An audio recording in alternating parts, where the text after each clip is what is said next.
Hello viewers, welcome to Manjira's kitchen. నేను మీ మంజీరానండి. ఈరోజు నేను వీడియోలో ఎంతో కరకరలాడే పప్పు చెక్కలు ఇంట్లో ఎలా ప్రిపేర్ చేసుకోవాలో చూపించబోతున్నానండి. ఈ పప్పు చెక్కలు చాలా క్రిస్పీగా కరకరలాడుతూ చాలా బాగుంటుంది.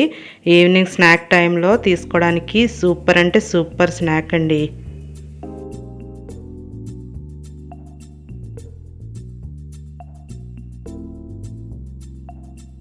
ఈ చెక్కలు ప్రిపేర్ చేసుకోవడం కోసం నేను ముందుగా రైస్ ఫ్లోర్ తీసుకున్నాను.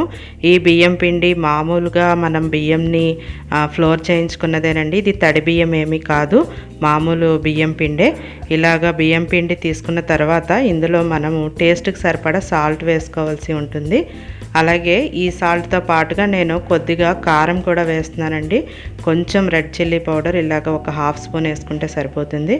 అలాగే దీంతో పాటుగా నేను ఒక హాఫ్ స్పూన్ పసుపు కూడా వేస్తున్నాను. ఈ పసుపు వేయడం వల్ల చెక్కలకి మంచి కలర్ వస్తుంది. ఈ మూడు వేసుకున్న తర్వాత ఒకసారి అంతా కూడా బాగా కలుపుకోవాల్సి ఉంటుంది.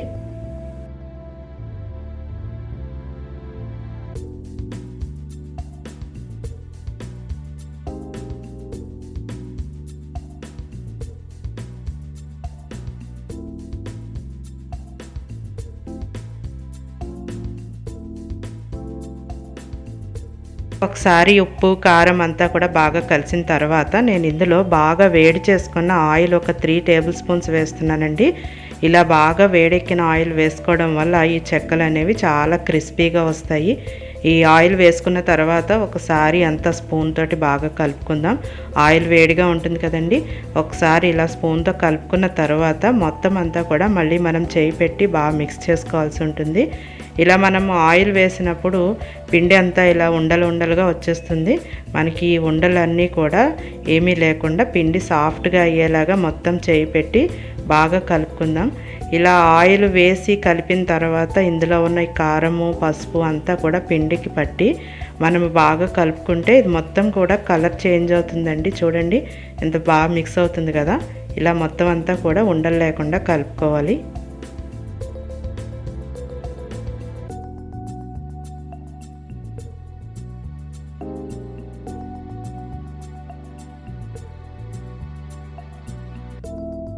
ఇలా అంతా బాగా కలిపేసుకున్నాం కదా. ఇప్పుడు ఇందులో నేను ముందుగానే నానబెట్టుకున్న పచ్చిశనగపప్పు వేస్తున్నాను. నేను ఒక హాఫ్ కప్పు పచ్చిశనగపప్పు వేసానండి. మీరు ఇలాగా పచ్చిశనగపప్పే వేసుకోవాల్సిన అవసరం లేదు, మీరు పెసరపప్పు కూడా వేసుకోవచ్చు కావాలంటేను.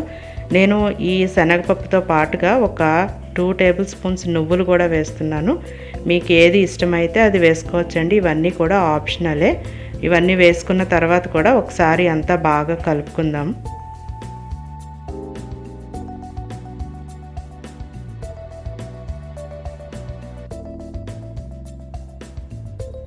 ఇవన్నీ బాగా కలుపుకున్న తర్వాత ఇందులో మనం పచ్చిమిర్చి పేస్ట్ అనేది యాడ్ చేసుకోవాల్సి ఉంటుందండి. దీనికోసం నేను ఇలా మిక్సీ జార్లో ఒక 4 పచ్చిమిరపకాయలు తీసుకున్నాను. వీటిని ఇలాగ ముక్కలుగా చేసుకొని వేసుకున్న తర్వాత ఇందులో నేను కొద్దిగా కరివేపాకు కూడా వేస్తున్నానండి. నేను ఇక్కడ పచ్చిమిర్చి కరివేపాకు పేస్ట్ చేస్తున్నాను. మీరు కావాలంటే అల్లం ముక్కలు కూడా వేసుకోవచ్చు. దీన్ని మనము కోర్స్గా మనం బ్లెండ్ చేసుకొని ఇలాగా అంతా చూసారు కదా, ఇలా కచ్చాపచ్చాగా నలిగిన తర్వాత దీన్ని అంతా కూడా మనము ఈ పిండిలోకి యాడ్ చేసుకోవాల్సి ఉంటుంది. ఇదంతా వేసేసుకొని ఇది కూడా మొత్తం పిండికి అంతా బాగా పట్టేలాగా కలుపుకోవాల్సి ఉంటుందండి.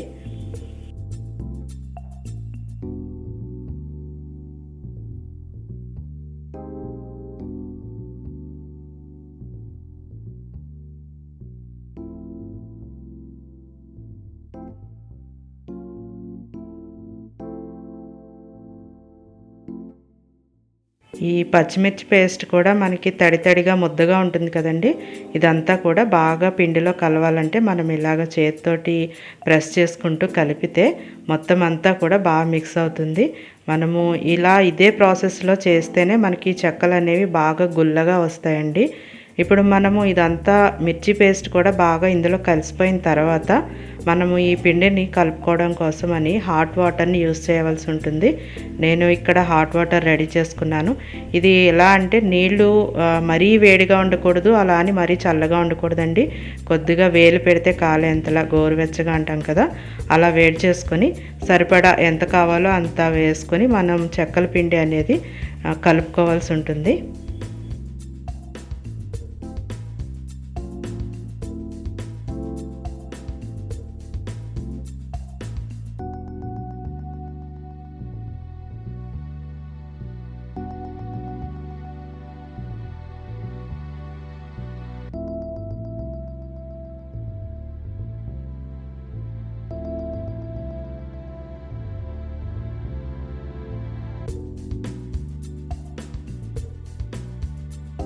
ఇక్కడ నేను చూపిస్తున్న కన్సిస్టెన్సీలో ఇలా పిండిని కలుపుకొని మనము ఒక 10 నిమిషాల పాటు ఈ పిండిని ఇలాగే పక్కన పెట్టేసి ఉంచాలండి.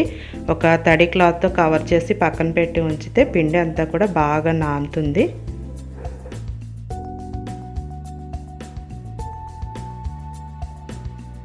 పది నిమిషాలు తర్వాత మనము ఇలాగా క్లాత్ తీసేసుకొని ఈ పిండి అంతా కూడా చాలా సాఫ్ట్గా వచ్చేస్తుంది. దీన్ని మనం ఇలాగా ఎంత సైజు కావాలంటే అంత సైజు రౌండ్ బాల్స్గా ప్రిపేర్ చేసుకుని మనము చెక్కలు ఒత్తుకోవాల్సి ఉంటుందండి.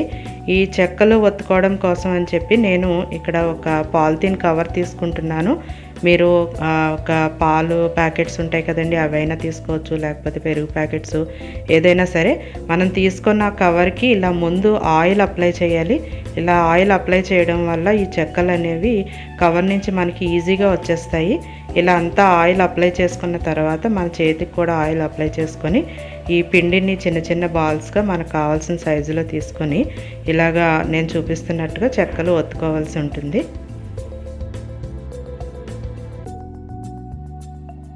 మనము ఈ చెక్కల్ని మరీ పల్చగా ఒత్తకూడదండి, అలా అని మరీ తిక్కుగా కూడా ఉండకూడదు.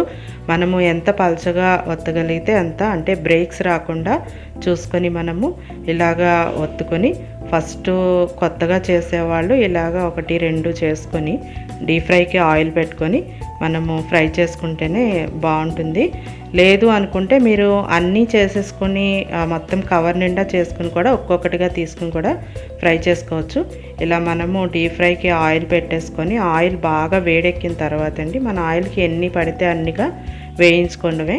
ఇవి బాగా కొంచెం కలర్ చేంజ్ అయ్యే వరకు 2 సైడ్స్ కూడా టర్న్ చేసుకుంటూ మనం డీప్ ఫ్రై చేసుకోవాల్సి ఉంటుంది.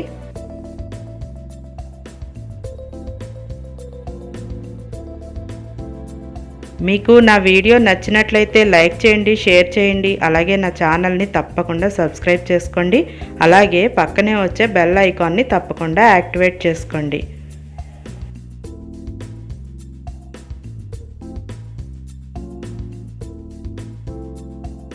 ఇవి చూసారా కొద్దిగా కలర్ చేంజ్ అవుతున్నాయి కదా. ఇలా మనము కొంచెం కలర్ అంతా ఇలా బ్రౌన్ కలర్ వచ్చిన తర్వాత బాగా ఫ్రై అయినట్టు మనం దీన్ని ఇలా పక్కకు తీసేసుకోవడమే. ఇలాగే మొత్తం అన్ని చెక్కలు కూడా డీప్ ఫ్రై చేసుకోవాలండి. అంతేనండి, చాలా సింపుల్గా రెడీ అయిపోయినాయి కదా మన పప్పు చెక్కలు. ఎంత సింపుల్గా రెడీ అయినాయో అంత టేస్ట్గా ఉంటాయండి. మనం ఇందులో శనగపప్పు వేసాము, అలాగే నువ్వులు వేసాము కదా, ఇవన్నీ మధ్యలో తగులుతూ చాలా క్రంచీగా క్రిస్పీగా ఉంటాయి. చూడండి, నేను ఇలా విరుస్తుంటే విరిగిపోతున్నాయి కదా, చాలా బాగుంటాయి. మీరు కూడా తప్పకుండా ట్రై చేయండి.